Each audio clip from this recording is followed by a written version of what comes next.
Hey there boxing fans, this is Ian Thomas and this is Matthias on Boxing. Our latest prediction features GAMAL YAFAI defending his European Super Bantamweight title against Jason Cunningham on the 15th of May, live on Sky Sports and DAZN. So firstly, the tail of the tape. GAMAL YAFAI comes into this with 18 victories and only one loss. 10 of those victories have come by stoppage. He's 29, he stands at 5'6", and he's an orthodox fighter, while the challenger Jason Cunningham comes into this fight with a 28 victory record, 6 losses, but only 6 of those wins coming by KOs.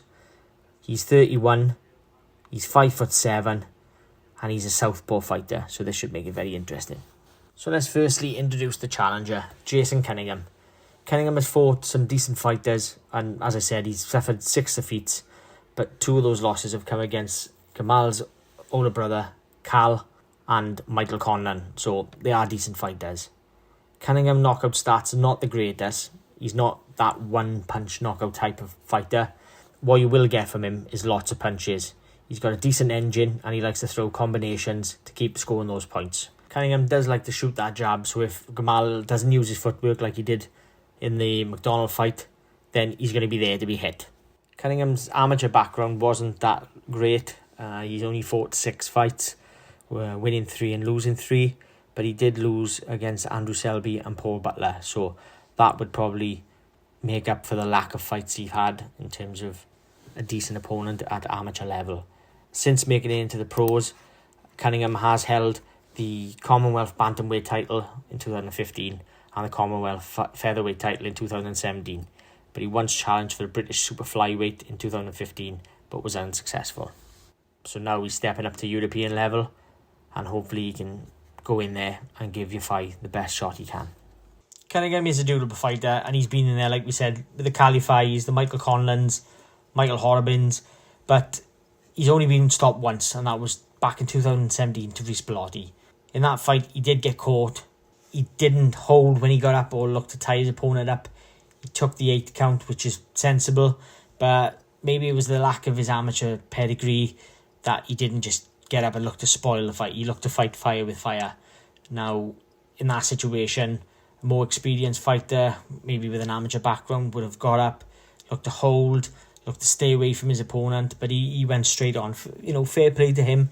He did go straight on to Bellotti, but he got caught again, which a lot of punches came, and the referee had to, again, jump in.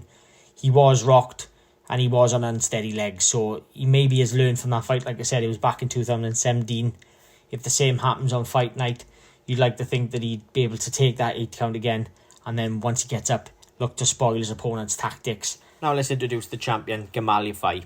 He's the younger brother of former WBA Super Flyweight champion Cal YAFAI, and he fights out of Birmingham.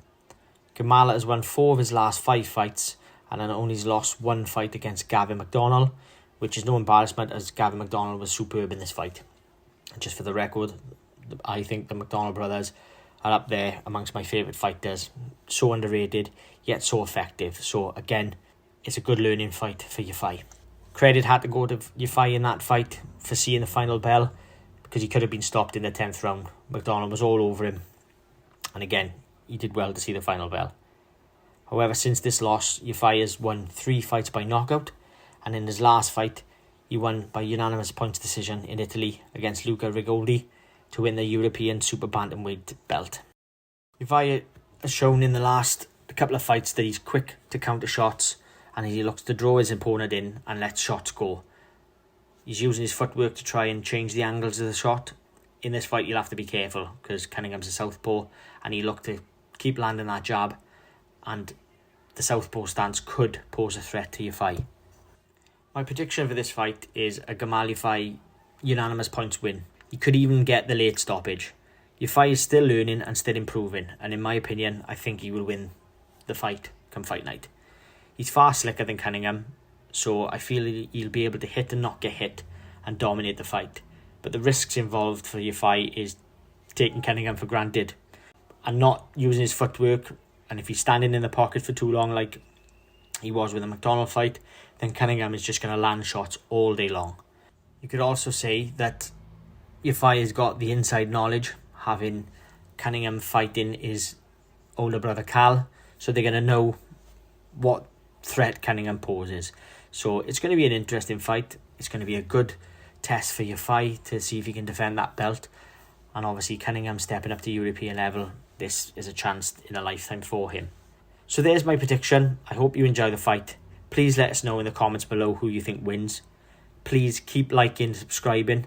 We really appreciate your support. And if you got Instagram and Twitter, please follow us at Matthias on Boxing. This is Ian Thomas on behalf of Matthias on Boxing in association with SouthWestBoxingMedia. Thanks for watching.